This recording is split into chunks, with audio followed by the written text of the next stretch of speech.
কৃষ্ণ ভজন তো সুখের জন্য নয়, কৃষ্ণ ভজন যে দুঃখের জন্য।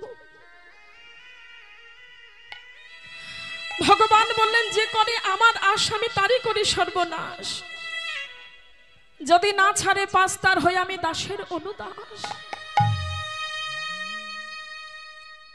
জগতে হেন ভক্ত আছে যে কৃষ্ণ ভজন করে সুখে আছে। মা সুখ আর দুঃখ হচ্ছে দুটো ভাই। দুঃখ একদিন পথের ধারে কাঁদতে কাঁদতে চলে যাচ্ছে, দাদা সুখ দেখে দুঃখকে ডাকছে, ভাই ওরে ও ভাই শোন শোন শোন, অমন করে তুই আজকে নয়নের জলে কাঁদছিস কেন? দুঃখ বলে দাদা গো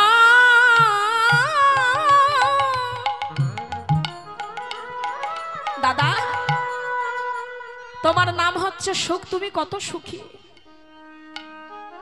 বিশ্ব ব্রহ্মাণ্ড জগতে তোমাকে সবাই ভালোবাসে, তোমাকে সবাই ডাকে সুকাই সুকাই বলে, কিন্তু আমার মতো হতভাগ্য কেহ নাই জগতে, আমাকে কেউ ডাকে না। ওরে দুঃখ আয়, ওরে দুঃখ আয়।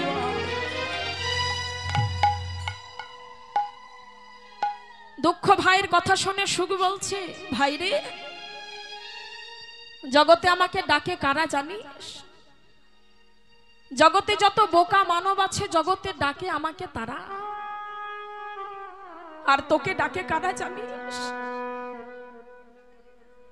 বিশ্ব ব্রহ্মাণ্ড জগতে যত কৃষ্ণ ভক্ত আছে, হরিবল হরিবল, বিশ্ব ব্রহ্মাণ্ড জগতে যত গৌর অনুরাগিনী ভক্ত আছে, তত তারা নয়নের জলে কেঁদে কেঁদে বলে দুঃখ আয়, দুঃখ আয়, দুঃখ আয়। হরিবল। দুঃখ চেয়েছিল কে মা? মহাভারতে পঞ্চপাণ্ডবের মাতা, যার নাম হলো কুন্তী মা, কৃষ্ণের পিসিমা। দুঃখ চাই রাধারানী, দুঃখ চাই ব্রজগোপীরা, কিন্তু আমরা দুঃখ চাই না। কিন্তু দুঃখ না থাকলে কৃষ্ণ ভজন হয় না মা। সুখের মায়া মোহে আচ্ছন্ন হয়ে আমরা কে কবার গোবিন্দকে ডাকি, আর গোবিন্দকে ডাকি কখন মা? যখন আমাদের জীবনে দুঃখ নেমে আসে, যখন আমার সন্তান অসুস্থ হয়, যখন স্বামী অসুস্থ হয়, যখন আমরা বিপদে পড়ি, তখনই দুঃখকে ডাকি। কারণ মা চাইতে গেলে গোবিন্দের কাছে দুঃখই যাও। দুঃখের তাড়নায় তুমি যত গোবিন্দকে ডাকতে পারবে তত তুমি কৃষ্ণ নামে হা কৃষ্ণ বলে কাঁদতে পারবে। আর কৃষ্ণ বলে কাঁদলে কি হবে জানো মা? কাঠ পোড়ালে ছাই হয়, ঘুঁটো পোড়ালে ছাই হয়, বাঁশ পোড়ালে ছাই হয়, কিন্তু বাবা দেখেছেন সোনাকে পোড়ালে ছাই হয়। সোনাকে তুমি যতই পোড়াবে মা, স্যাকড়ার ঘরে গিয়ে দেখবে সোনার খাদটা পুড়ে গিয়ে সোনা খাঁটিতে পরিণত হয়। জগতে কৃষ্ণ ভক্ত হয়ে যদি তুমি কৃষ্ণ বলে কাঁদতে পারো, নামের আগুনে যদি হৃদয়কে পোড়াতে পারো, দগ্ধ করতে পারো, তবে প্রত্যেকটি মানব জীবনে আছে ছটি করে খাদ। হরিবল হরিবল। কাম, ক্রোধ, লোভ, মোহ, মদ, মাৎসর্য, সেই ছটি খাদ পুড়ে পুড়ে মা দূরীভূত হবে। তোমার এই লৌহময় দেহটা যখন খাঁটি সোনায় পরিণত হবে, নির্মল হবে, তখনই তোমার অঙ্গে গোবিন্দ বিরাজ করে ভজন করবে। যারা ভক্ত তারা কি চাই জানো মা? হরি আমার মানুষ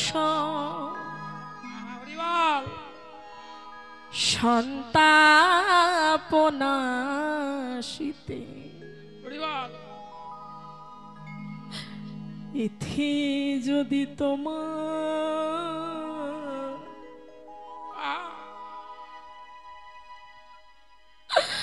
দুঃখ, হরি আমার মানো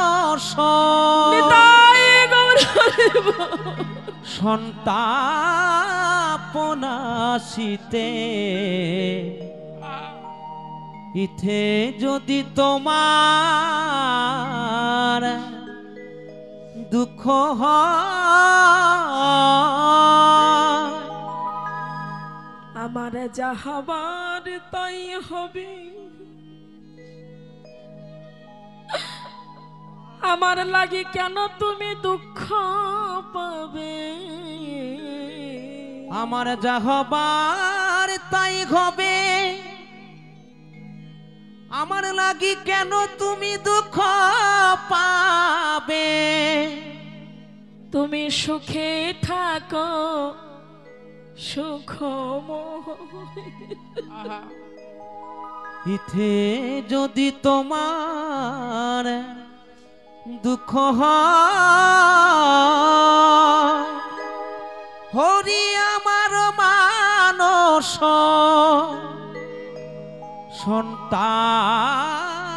সন্তাপনাশীতে ইথে যদি তোমার দুঃখ হয় দয়াময় তুমি আমাকে শত আঘাত শত দুঃখ দাও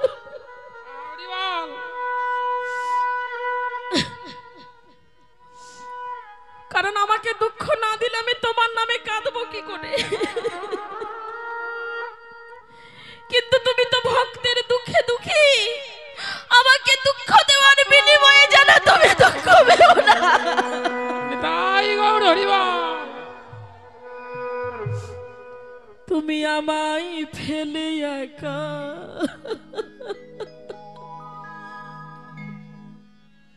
আমায় ফেলে একা এই বন্ধু ঘিনা দেশে কোথায় রইলে ওরে কোথায় রইলে বসে আমায় ফেলে একা কিন্তু আমায় তুমি ফেলে যেও না এই বন্ধু ঘিনা দেশে কোথা রইলে হরি তুমি কোথা রইলে বসে আমি তোমার উদ্দেশ্যে ঘুরে বেড়াই প্রতি দেশে দেশে শুধু তোমার ওই উদ্দেশ্যে আরে আমি ঘুরি দেশে দেশে ইথে নব পরিচয় ইথে নব পরিচয় হে আমার মানস সন্তাপনাশীতে ইথে যদি তোমার দুঃখ হয়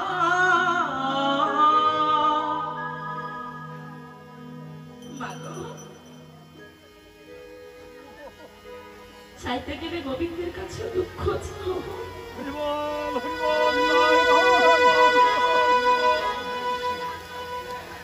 এটা মনোহময় দেহটা যে কখনো গোবিন্দ সেবাই দিতে পারি না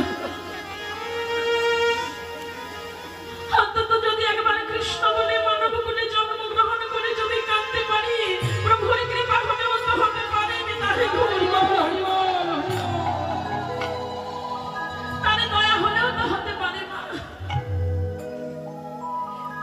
কৃষ্ণ ভজন সুখের জন্য নয় না গোবিন্দকে যেই ভালোবাসবে জন্ম জন্ম ধরে তারে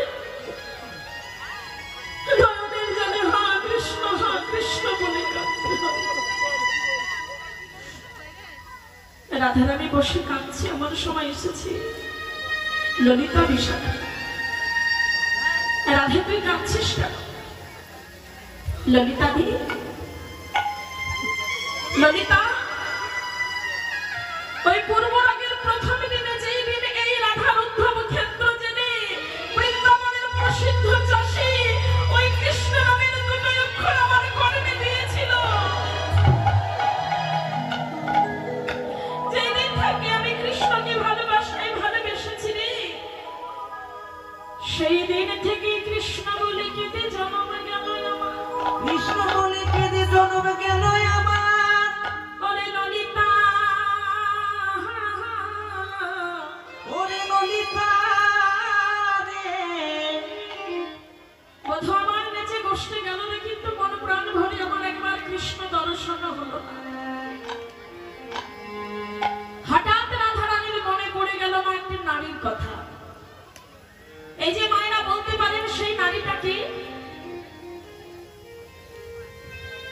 আহা,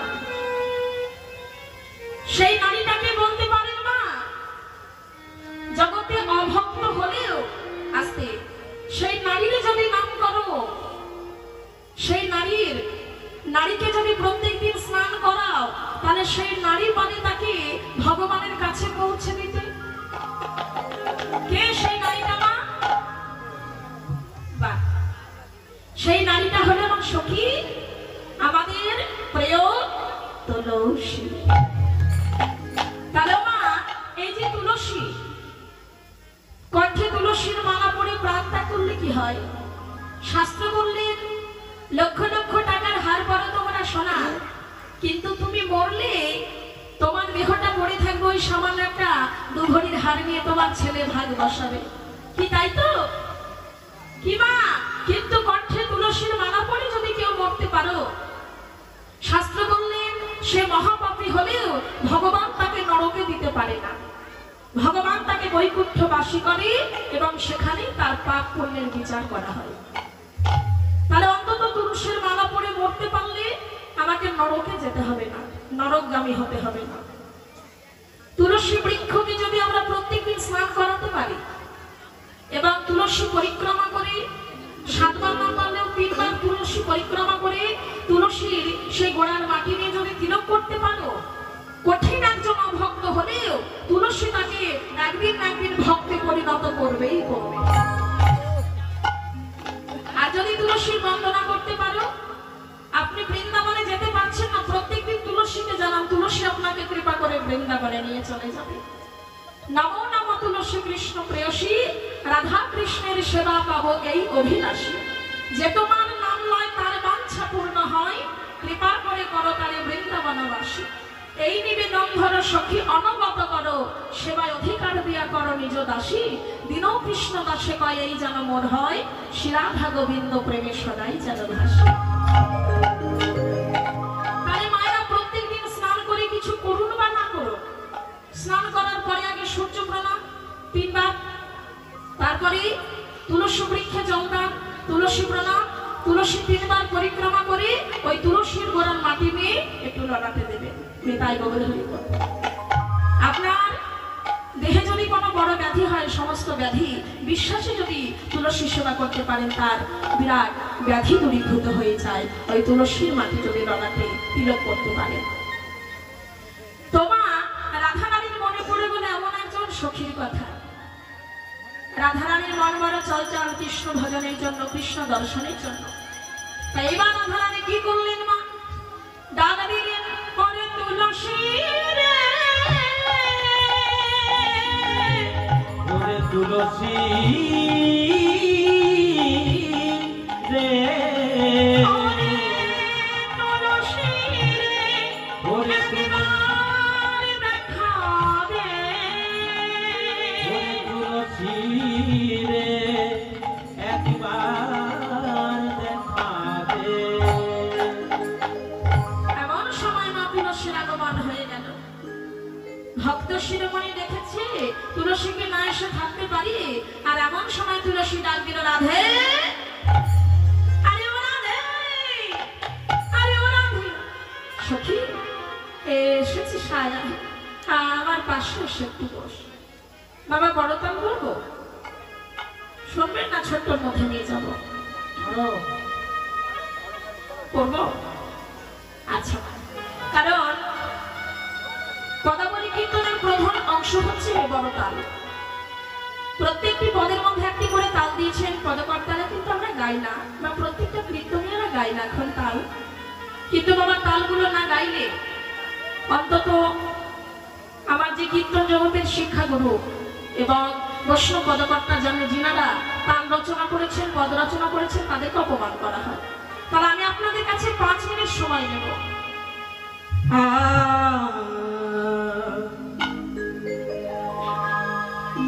আরে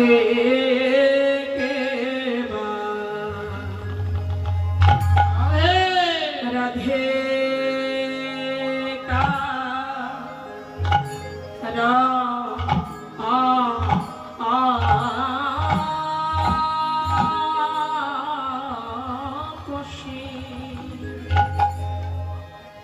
লইয়া তলসে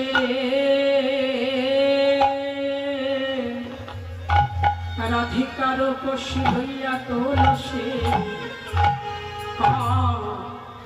হাওয়া হাওয়া হাওয়া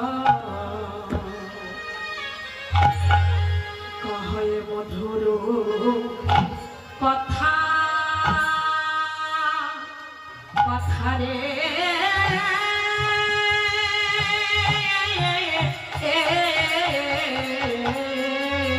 আরে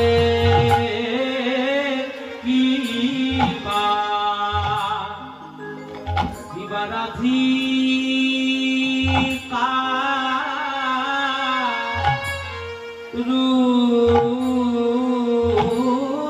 রূপসী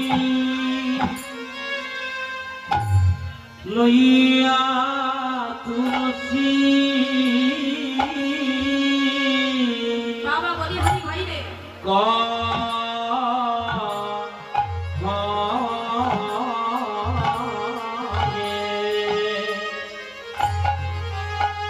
কহয় মধুর কথা ও কথা গো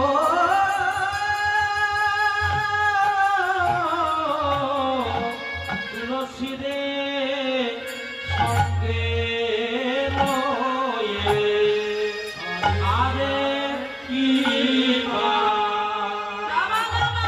রাধে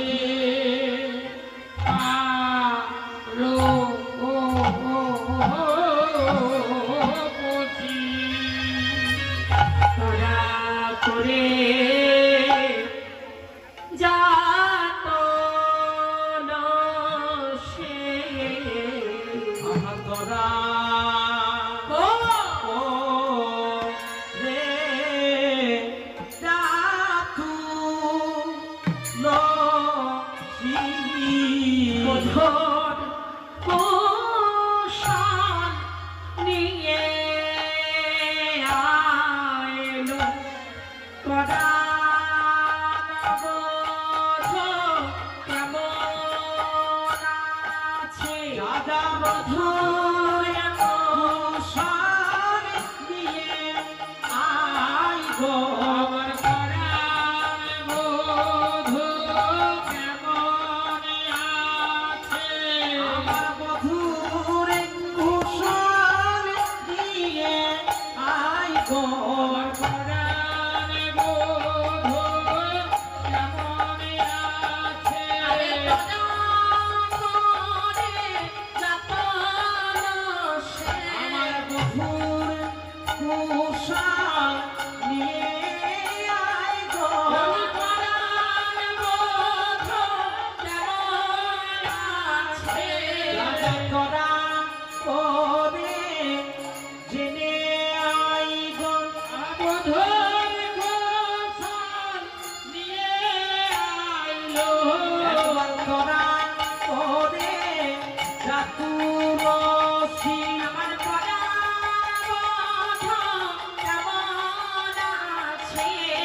মধুর কুশল নিয়ে